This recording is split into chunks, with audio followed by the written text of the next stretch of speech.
lecture, we talked about the war on drugs mostly in terms of the domestic implications of this American policy.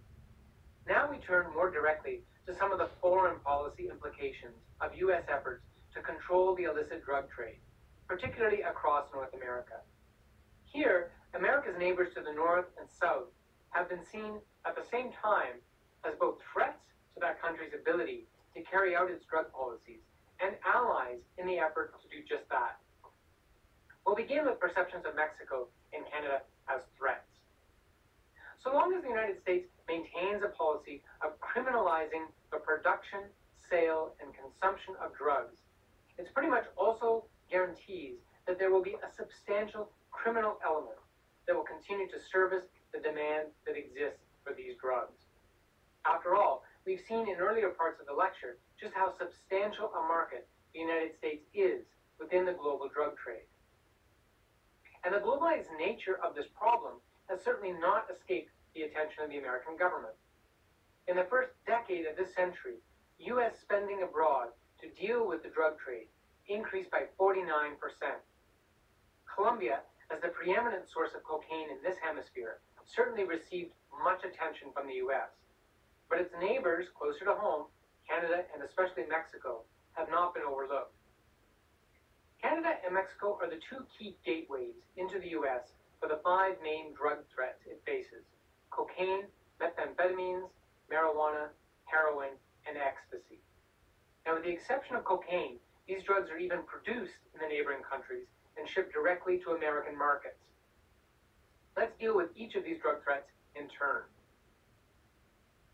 Marijuana is the most consumed drug in the U.S., with an estimated 25 million regular users.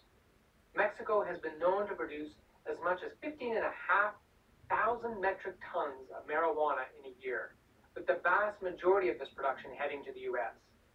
The Mexican government has made great efforts to get rid of large outdoor farms that sometimes harvest thousands of plants each. But as a result of their efforts, growers have tended to move from the southern part of the country to the north. In more remote and mountainous areas like Sinaloa and Sonora, they can evade authorities more easily, and the product is in fact closer to its market in the U.S. Some of the Mexican drug cartels have even taken to moving their production directly into the U.S. Marijuana is also seen as a problem on the northern border. The Great Lakes St. Lawrence Seaway area of central Canada, along with the border areas in the western U.S., have been identified as problem zones. Asian criminal gangs and others like the Hells Angels have come to specialize in indoor grow-offs, clearly undeterred by the Canadian northern climate, and have worked hard to establish very effective smuggling networks across the borders. Authorities recognize that huge quantities of very high-potency pot grown in Canada make their way every month into at least 100 American cities. A key factor here is the actual potency of the marijuana. Asian crime gangs have come to be known for their ability to use indoor grow-offs to cultivate pot that has consistently high amounts of THC, the key ingredient that determines the quality of the high people have from using the drug. American officials have even found that the levels of THC are now the highest ever recorded. While these Canadian-based groups have shared their knowledge with their counterparts in the U.S., it seems that the Canadian product is still very much prized in the United States. Ecstasy has become a particularly important Canadian export in the illicit drug trade. In the last decade, the amount of ecstasy smuggled into the U.S. along the northern border increased 5 times. At one point, Belgium and the Netherlands were the most important suppliers. Within 2 years, Canada had replaced them. Every month, literally millions of doses of ecstasy are smuggled into the U.S. Typically, smuggling happens most often in Buffalo, Detroit, and Blaine, Washington, the key American cities closest to the main locations of production in Canada, in this case the GTA in Vancouver. Even the RCMP has acknowledged that Canada has become one of the world's largest producers of synthetic drugs. Factory-sized production sites exist in Canada, pumping out pills using industrial presses.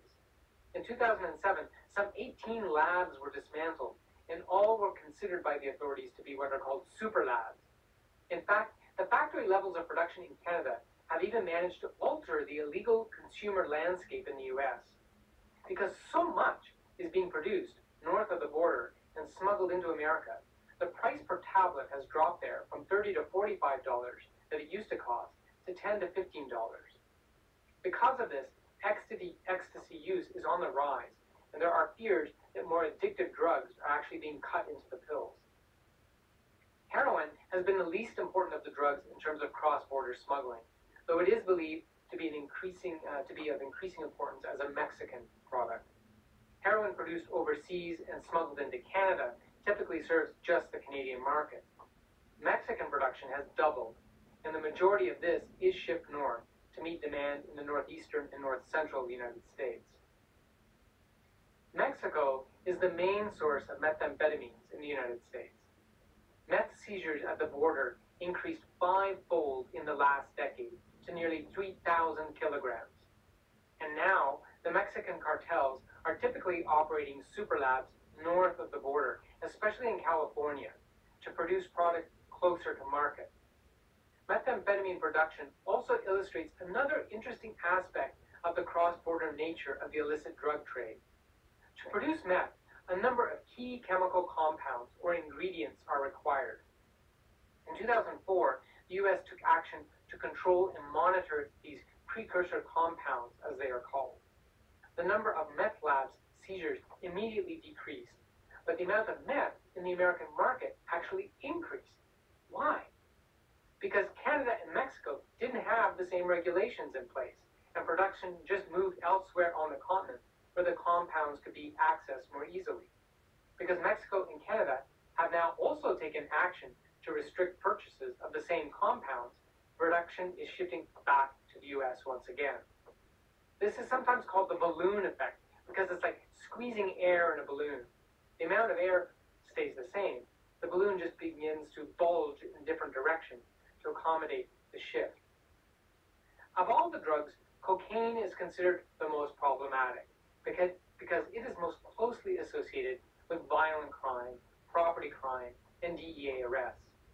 While Colombia is still the world's biggest supplier of cocaine, Mexico has been the key entry point for 90% of the U.S. supply, at least since efforts at American enforcement made shipping through the Caribbean and Florida more difficult.